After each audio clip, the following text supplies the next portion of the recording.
There is some growing uncertainty for those migrants coming to the U.S. after the Supreme Court ruled that a public health measure, what's called Title 42, should remain in place at least for now. The measure has been used for nearly 3 years to block most migrants from seeking asylum here in the U.S. The White House says it'll continue enforcing the policy, but it's still pushing for Title 42 to be lifted. And Alan, I want to ask you about this order from the Supreme Court right now that keeps Title 42 in place, at least for the course of the next several months. And Judge Gorsuch, who was among those dissenting here, the conservative judge, said, among other things, courts should not be in the business of perpetuating administrative edicts designed for one emergency only because elected officials have failed to address a different emergency. He said the border crisis is not a COVID crisis. What's your reaction to this order from the court?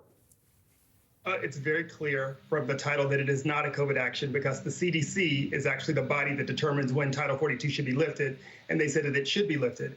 What we saw from the Supreme Court yesterday was a procedural salad, which basically left open to say the government could still take action while this stays in place, which leaves it open for the Biden administration to try to remove the policy again, although there's a Louisiana court that is holding it in place, or maybe Congress to do something, which is even more laughable than anything else in this sort of situation. But what we know is the Supreme Court is not looking at the merits of Title 42. The Supreme Court is looking at the procedure of allowing these 19 different states to enter this case at the very end to say that they have a claim in the decision without going through the real due process that it determined by starting a lower court and working its way to the Supreme Court. And Susan, as we just heard from Alan, the idea of Congress doing something about this issue is, in his words, laughable. That's his perspective, but it happens to be a fact right now, right? We have been dealing with this for decades without any real progress. And what struck me is a new survey. I think it's from YouGov. It's from the LA Times. They found that 55% of Americans say the U.S. should continue to offer asylum to people who arrive at the border if they were found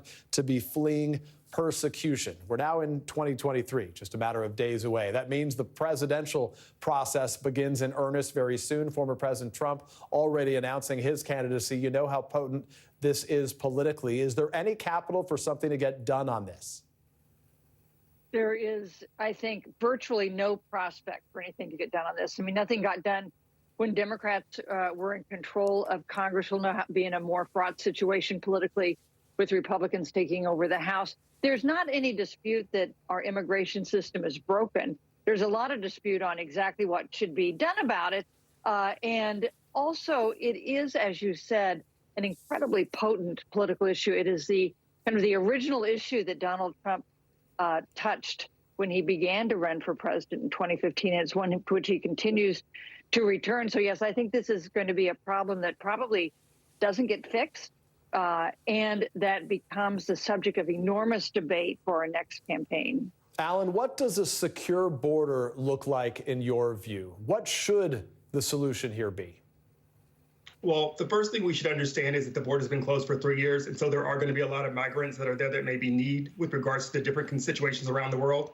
The second thing we need to understand is that America can meet this challenge just as Poland did to meet the challenge of the Ukrainians. We can accept a lot more people than we have and could in the future. We are way down on our refugee numbers, and these are individuals that are looking for help. These are people, not things, and they should be treated as such. And as the greatest power in the world, we're able to meet this need and organize around the problem. What we need is the willpower to do that and maybe some of the courage. I also ask that the president looks in his tool belt and potentially look at other remedies, such as going through the Administrative Procedure Act for ending Title 42 and maybe extending TPS to other classes of individuals because this is a humanitarian disaster. Sure, every claim may not be valid at the southern border, but every person should get due process. And we have the capability to meet the need and address it. We don't have all the other borders closed. The southern border isn't closed. People are still allowed to fly in every day and apply for asylum. What we need is equity. What Title 42 has done is ended asylum for the Northern Triangle, which is the same as the Chinese Exclusion Act. It's very directed at Black and brown and poor people. Yeah, and when Alan Orr speaks about TPS, that's the temporary protective status that is debated and provided to some from